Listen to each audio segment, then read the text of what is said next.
Hello and welcome to yet another Podcast Pontifications with me, Evo Terra. If you're watching this on video, this is not a podcast. This is a video where I talk about podcasting. If you want the podcast, go to podcastpontifications.com. Almost 100 episodes now. Crazy. Promoting your podcast is hard for a lot of my clients, and probably for you, because my clients, and likely you, don't have a podcast, or don't before they start podcasting. In fact, the whole reason they reach out to me is because they want to have a podcast, so they're clueless about a lot of things. So they turn to me, just like you might turn to your own consultant and say, hey, help me with the best practices. Help me understand how I should do things. And you should totally do that.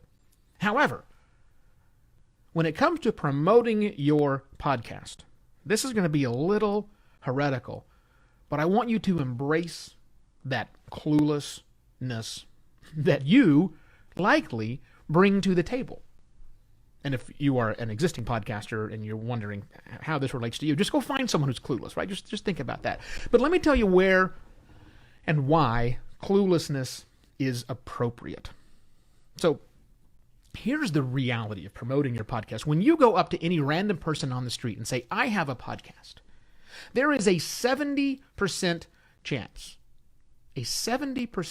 about almost 1 in 4, almost 3 out of the 4 times, when you go to someone and say, I have a podcast, they will say, I don't know what that is.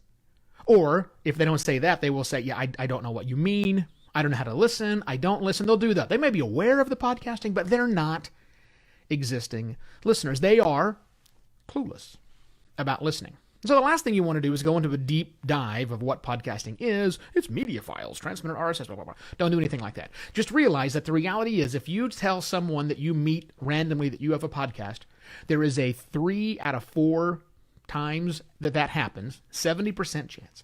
The person will say, I don't know. I don't know how. I don't know what. Just totally lost.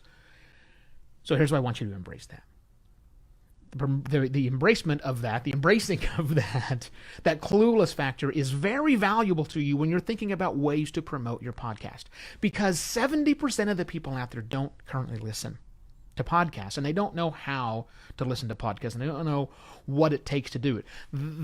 Those are the people I want you to keep in mind. And again, maybe it's you right now.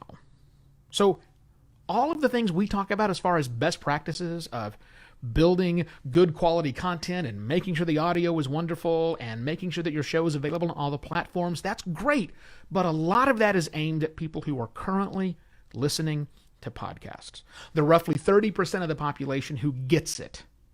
That's where we consultants in podcasting can help you. But in all honesty, we're probably not the best ones to tell you how to reach the clueless. More importantly, we're not the ones to tell you how to design your promotional content, your podcast's webpage, your email newsletter that goes out to your existing client base, your social posts. Because most of that content is going to people who, again, 3 out of 4 of the people that see your tweet, read your email, go to your website and see your podcast page, 3 out of 4 of them are not currently listening to podcasts. Your goal is not to make them into hardcore podcasters, which we know deeply. Your goal is to let your inner clueless person shine through, and you look at things that you are using as promotion, your website, your email marketing, your social posts, and look at it from the point of view of a clueless person. Do you know what to do? I had a client yesterday, very great client, love these guys, asking lots of really, really good questions, and I've had this happen before with other clients, they're looking to me, it's like, well, I'm not sure what the best thing to do is. What link should I send out knowing that I don't know what I know? And I told them the same thing. Look, you look at this, you critically evaluate. If you write a tweet that has a link that you're confused by, don't do that. You're using language you're confused by, don't do that. Does your web page for your podcast speak to someone who's never done it before, who has no idea? That's the first and most important person you can talk to. Because here's the other side of this. We people who get podcasting and listen to podcasts all the time, even though some of us, are prickly, we're pretty forgiving.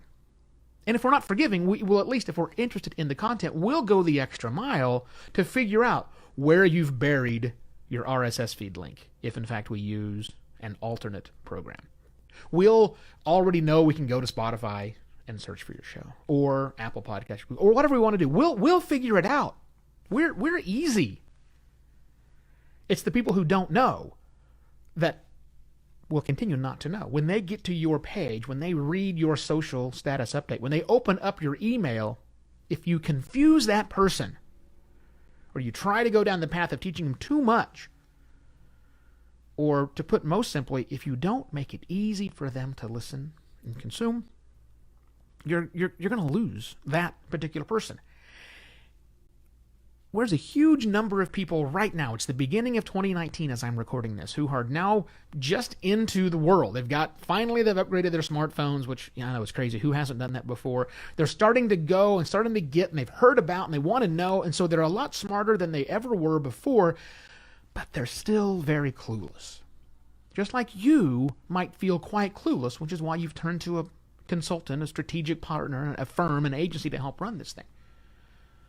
Don't let our knowledge of the proper way to set up RSS feeds and how to properly link to Apple Podcasts, don't worry. Yes, you need to do all that stuff, but if the content you're using as promotional in nature doesn't speak to the clueless, you're missing a huge opportunity. And you're the best one, if in fact you are clueless, to determine whether or not that promotion you're doing passes the clueless test. And if you know what you're doing, find someone on your team who is clueless. Go find that guy who sits in the back who's never done podcasting, who thinks you guys are all crazy. Have him look at this. Use him as the litmus test. Find out what they try to do. Follow them. Track them. Do all the things you need to do, because that's the people. It's the clueless who are going to cause your podcast to grow. Those of us who've been listening for a long time, I have 133 podcasts in my queue. That's not terribly unusual. Okay, it's a bit of an outlier. But people already have dozens a day. If you keep going after, we're really good about telling you how to get on various lists and email lists of podcasting promoters, and how to get up in the charts in iTunes and all these various things. Sure. Podcasting can help you with that. But it's the clueless, the people who don't know about those things, who are really going to make your show grow. So take a look at your promotional materials you have, your websites, podcasts page, your email marketing you're sending out to your people to announce that you've got a new podcast, and your social content, and make sure that it's very easy for someone to consume and lead them down a path to where they can become a listener. Honestly, I can't help you with that, because I'm not clueless when it comes to this. But the biggest growth you're going to get is from those 70% who don't listen. So embrace your inner clueless person. Make great promotions that work for you, that you get and you understand, and that's how you continue to grow your podcast to the 3 out of 4 people you will encounter today who don't know what podcasting is. Now, if you want some help with doing all the technical stuff, all the things underneath that you have to do to make sure all of this stuff works, and maybe even a sanity check to make sure you're not going too far down the clueless path for your business's podcast or your professional podcast you're producing, get in touch, because I launch podcasts for businesses and professional service providers. It's what I do. You can get more information about the services I offer at podcastlaunch.pro, and you can email me, evo@podcastlaunch.pro, if you have any questions. I shall be back very soon, probably tomorrow, with another Podcast Pontifications. Cheers.